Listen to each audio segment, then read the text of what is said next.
Bonjour à tous. Aujourd'hui, je vais vous montrer comment on fait ce sketch-là, qui fonctionne de cette manière-là. En gros, c'est un sketch que j'ai fait il y a quelques temps, que je trouve assez intéressant parce qu'il y a une espèce d'ambiguïté entre la 2D et la 3D, comme ça se fond, en fait, entre l'élément 3D et le background qu'on lui met. Vous voyez? Mais quand ça bouge, on commence à comprendre que c'est vraiment un élément en 3D. Donc, pour faire cette animation-là, je vais vous montrer comment faire ça tout de suite.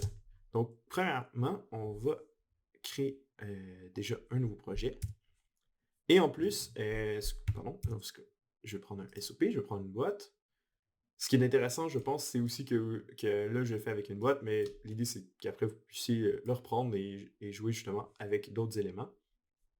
Donc, je prends d'autres éléments 3D. Et en plus, il va même être plus simple à faire qu'il l'était au début parce que maintenant, avec la nouvelle version de Touch Designer, on n'a plus besoin de tout convertir en données chop pour faire des instances. Donc, on va voir ça tout de suite. Donc, je crée ma base habituelle, géométrie, caméra et lumière et render. Et finalement, un nul à la fin. OK, je vais bouger ça après. Donc, premièrement, je vais juste réduire énormément la taille, en fait, de mes éléments, ouais, je pense que 0.02, pourquoi pas.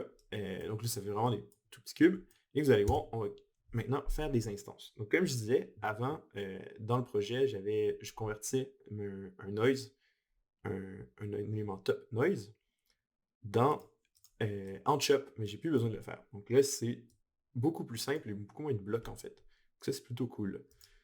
Je vais venir ici changer des valeurs. Je vais faire du 6 par 6, donc 36 éléments au total. 32 000 float. Et ici, je vais mettre en monochrome et ramener l'offset à 0. Donc là, je vais avoir des valeurs qui vont de moins 0,5 jusqu'à 0,5. Je peux changer par exemple le seed aussi. Et je vais l'appeler lui translate. Voilà. Dans mon élément juste ici, je vais mettre à on les instances. Je peux maintenant prendre un top et l'envoyer ici. Et je vais déplacer R, G et B. Voilà, donc là j'ai tous mes éléments. Je vais faire tout simplement un copier-coller de cet élément-là, l'appeler size. Et pareil, je vais mettre dans scale. Et je vais juste changer R et G pour lui. Je vais changer quand même quelques paramètres ici, changer le seed. Je vais aussi augmenter l'amplitude et l'offset. Donc, l'idée ici, c'est d'avoir quand même d'avoir des éléments d'une certaine taille. Donc, je vais quand même beaucoup bouger l'offset. Là, vous voyez, déjà, ça ressemble un peu... Là, forcément, c'est de face, mais là, quand on se met sur le côté, on remarque que ça ressemble beaucoup plus au visuel qu'on avait juste avant. Donc, c'est pas mal. Je vais laisser ça comme ça pour l'instant. Euh, Ensuite, aussi, là, forcément, j'ai fait un copier-coller, donc ils ont exactement les mêmes nombres de valeurs. Si vous voulez, vous pouvez créer des liens entre les deux. Donc, on peut prendre que ce soit toujours cette résolution-là. Donc, ça aide à la fin, si on veut juste changer de façon dynamique le nombre d'éléments à l'écran, on peut le faire en changeant à un seul endroit à la fois. Donc, voilà, je vous laisse faire des références si vous voulez. Là, juste pour aller rapidement, ce qu'il va falloir faire ensuite, c'est cette vue orthographique qu'on a vue juste avant. Donc, pour faire ça, en fait, on va aller dans la caméra, changer la vue, et on va changer pour orthographique. Euh, donc, on voit, c'est beaucoup plus... là, c'est tout a l'air plat. Donc, ce qu'il va falloir faire ici, c'est... on va tourner, en fait, notre élément. Je vais reprendre exactement les valeurs que j'avais dans mon autre sketch. Mais après, l'idée, c'est vous pouvez évidemment ajuster ces valeurs-là comme bon vous semble. L'idée, c'est d'avoir un peu cette position-là où on se retrouve avec finalement trois couleurs, donc du plus pâle au plus foncé. Et après, on va pouvoir évidemment ajuster ces valeurs-là avec la lumière. Donc moi, j'étais dans mon sketch, j'étais à peu près à moins 50, ouais, dans ce coin-là.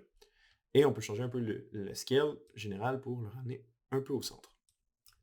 Ensuite, ce qu'il va falloir faire dans la lumière, c'est changer quelques paramètres aussi de ce côté-là.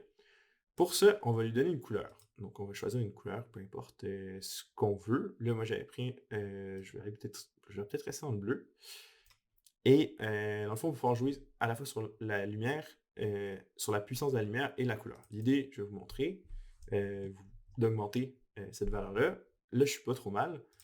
Si je ramène la saturation un peu trop élevée, l'idée vraiment, c'est d'avoir un côté qui est complètement blanc. Donc, si je ramène cette valeur-là, je vais voir qu'effectivement, je suis blanc sur le côté. Si vous voulez vraiment vérifier, on se met en Viewer Active ici, et je peux faire Display Pixel Value. Donc là, je vois qu'effectivement, je suis à R1, G1, B1, qu'on voit à gauche, juste ici. Donc effectivement, là, je suis là-dessus, ça va bien sur les couleurs. Et là, ça paraît peut-être pas trop, parce que c'est vraiment des couleurs assez pâles, mais en fait, ce bleu-là est différent de ce bleu-là. Donc pour éviter ça, parce que là, c'est une lumière qui est un point, on va transformer ça en Distant Light. Comme ça, on a vraiment quelque chose de plus équilibré de ce côté-là. On voit que le bleu, là, c'est 0,78, 0,79 en rouge et 0,87. Et de ce côté-là, ça va être... c'est la même chose, en fait, partout. Partout où c'est le bleu pâle. Et justement, on va se servir de cette valeur-là pour venir créer notre fond. Donc, on va créer deux constantes pour créer les deux constantes de couleur. Une qui va être blanche, on ne touchera pas. Et l'autre, donc je vais aller prendre les valeurs que je disais. Donc là, je vais retourner ici, 0,79, 0,87, 79, 0,87. Et là, j'ai pris que 2 décimales, mais après, évidemment, vous pouvez ajuster. Et ensuite, ce qu'on va faire, c'est qu'on va on va mettre cet élément-là au-dessus d'un de ces deux éléments-là. Pour faire ça, on va utiliser un switch. Je vais prendre un switch juste ici. Donc le switch, ce que ça me permet de faire, c'est d'alterner en fait entre du bleu et du blanc. Donc là, ça va être, évidemment, c'est la valeur d'index, donc ça va être de 0 ou 1. Donc quand je dépasse 1, je passe à cette valeur-là.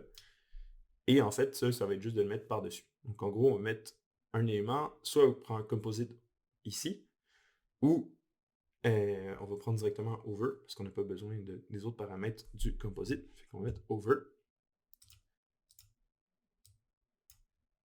Voilà, et là, je vais juste aller transform, choisir input 1. Voilà. Donc là, vous voyez qu'en fait, le blanc est complètement, disons, dissous c'est disparaît dans le fond blanc. Et si je convertis après ici et que je passe ça en bleu, on voit que pareil, le fond bleu se fond complètement l'élément bleu se fond dans notre background complètement. Donc, ce qui va nous rester à faire, c'est l'animation.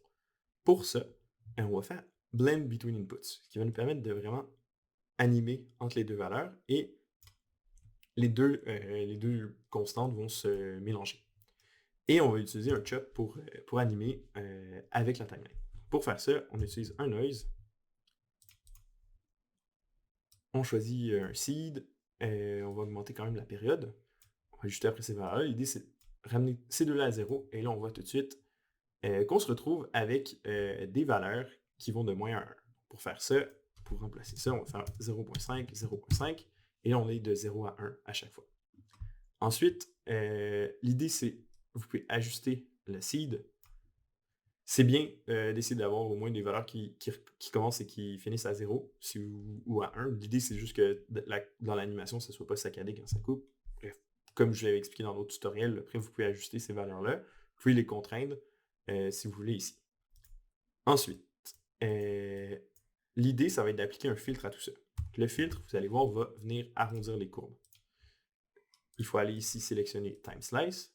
Et là, on voit les courbes sont vraiment arrondies. Là, c'est peut-être un peu intense. On peut réduire un petit peu. Et si je prends cette valeur-là, donc de Channel 1, et je la mets ici, dans mon index, voilà. Vous voyez, en fait, le fond ben, passe du blanc au bleu, évidemment, avec cette petite courbe d'animation-là. Donc, pour ça, c'est bon. Ça fonctionne pour nous. Le dernier truc qui va nous rester à faire maintenant, ça va être de changer les valeurs, de changer en fait, de créer de la rotation dans nos éléments. Donc ça, c'est un petit peu plus compliqué. Ce qu'il faut faire, pour le coup, ça va être d'utiliser vraiment du Python. Donc, ce qu'on va faire, là, on va créer encore une fois un noise. Juste ici. La particularité qu'on va faire, qu'on va prendre en fait ici, c'est de changer évidemment la durée. Donc là, je vais aller dans Channel, je vais changer le... je vais aller dans Common, je vais changer ça pour un time size. Donc là, en gros, vous voyez, l'élément, il change d'une valeur à l'autre. Donc, ce qu'on va faire après ici, c'est changer notre amplitude. On va mettre du 18 et un offset de 18. Donc là, on va avoir des valeurs qui vont changer entre 0 et 36. Forcément, encore une fois, si vous voulez créer des liens pour prendre directement les valeurs qui sont là, ça se fait aussi. Donc voilà, j'essaie juste de le faire rapidement sans trop encombrer avec des formules.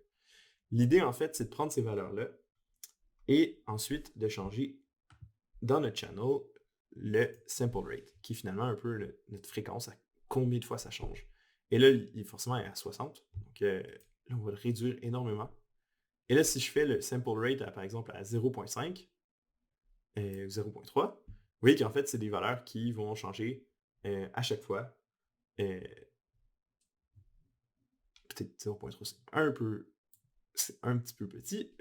Voilà, donc plus vous augmentez, plus vous voyez que la valeur change à des fréquences importantes. Voilà. Donc là, les valeurs ne changent pas beaucoup. Aussi, le problème en ce moment, c'est qu'on a un noise qui est un sparse. Donc, ça crée des courbes. Là, je vais le mettre tout simplement en random. Donc là, les valeurs vont vraiment passer d'une à l'autre au hasard. Donc, ensuite, ce que je vais faire, c'est je vais appliquer un math. Ce que ça va permettre de faire, c'est de le mettre directement, d'arrondir, juste en hauteur pour le coup, d'arrondir avec ceiling, donc à la valeur la plus haute. Donc on enlève la valeur après la virgule. Et je vais donc créer un élément qui s'appelle constante, qu'on pourrait appeler par exemple rotation, qui lui aussi va pareil avoir pas un seul sample, mais va plutôt avoir une série de samples qui va être pareil, de 36, tout simplement. Donc j'ai 36 valeurs. Et en fait, l'idée, c'est que là, ça commence à 0 et qu'on va augmenter en rotation à chaque fois nos éléments avec cette valeur-là qui change. Donc l'idée, c'est que ça va être un index qui va venir, par exemple, là, c'est 3. Ça veut dire que le 3 va augmenter de 1 ensuite, le 20 va augmenter de 1. L'idée, c'est d'utiliser ça et d'incrémenter à chaque fois. Pour faire ça, on va faire un petit script Python. On va l'amener dans une nulle juste avant. Comme ça, notre constante, on ne touchera plus. Juste déplacer ces éléments-là. Ouais. Ok, parfait. Donc, en fait, je prends ici. Donc, ce que je vais faire ici, c'est utiliser clic droit et prendre chop execute. Donc, chop exec. Ce que ça va nous permettre de faire ici, c'est de dire, OK, quand la valeur qui est ici change, applique une formule, applique une fonction Python. Donc, l'idée, ça va être d'aller chercher le nul 2 ici, appelé rot par exemple, histoire de changer la rotation. Donc, la formule qu'on va lui dire, c'est OP rotation, prendre le channel rotation aussi, et ensuite, la valeur qu'on a ici, donc qu'on reçoit, et on va la mettre dans un int. Donc, int val. Donc, la valeur qui est reçue, qui est reçue en fait, qui vient de changer, val moins 1, parce que là, on va aller de 0 à 35. Et on ferme ça. Et on va mettre juste plus égal à 1, tout simplement. Et là, si j'ai pas fait de bêtises, vous voyez que à chaque fois que la valeur change, vous avez un pic qui augmente. Donc, quand cette valeur-là, donc en gros, à chaque fois que cette valeur d'index change, c'est un pic qui augmente. Et ça, ce que ça va venir faire, on va multiplier cette valeur-là par 90, on va venir faire une rotation de 90 degrés sur un des blocs au hasard défini par cette formule-là. Donc, c'est ça un peu le côté d'animation un peu au hasard avec tout ça. Donc, pour faire ça, ce qu'on fait tout simplement, on prend un math, qu'on va convertir, qu'on juste nous permettre de multiplier nos valeurs par 90. Voilà. Et ensuite, un filtre pour que la valeur augmente pareil comme ici, donc avec une petite courbe d'animation plutôt que tout simplement changer. Voilà, filtre ici. Et pour ça, on lui dit time slice. On va lui dire time slice et filtre par sample. Donc, vous voyez que les valeurs augmentent avec une certaine animation. Là, ça dure 1 seconde, c'était un peu trop. On réduit ça un peu et là, vous voyez les valeurs qui vont changer. Et tout simplement, ici, je vais aller changer mes valeurs de rotation dans les instances. Donc, je vais venir, par exemple, tourner en Y. Rotation Y, juste ici, je vais dire OK. Rotation, et je vais dire Y. Voilà. Et là, ben, vous avez, dans le fait, les éléments qui s'animent et qui tournent, en fait. Et la dernière chose qu'on peut faire, si on veut, c'est reprendre un peu cette idée-là de filtre et de rotation d'un élément à l'autre pour venir créer la rotation gauche-droite qu'on avait sur notre élément. Donc, pour faire ça, moi, ce que j'ai fait, c'est tout simplement, je vais juste copier-coller ces deux éléments-là. Voilà. Et je vais lui donner, par exemple, un autre seed.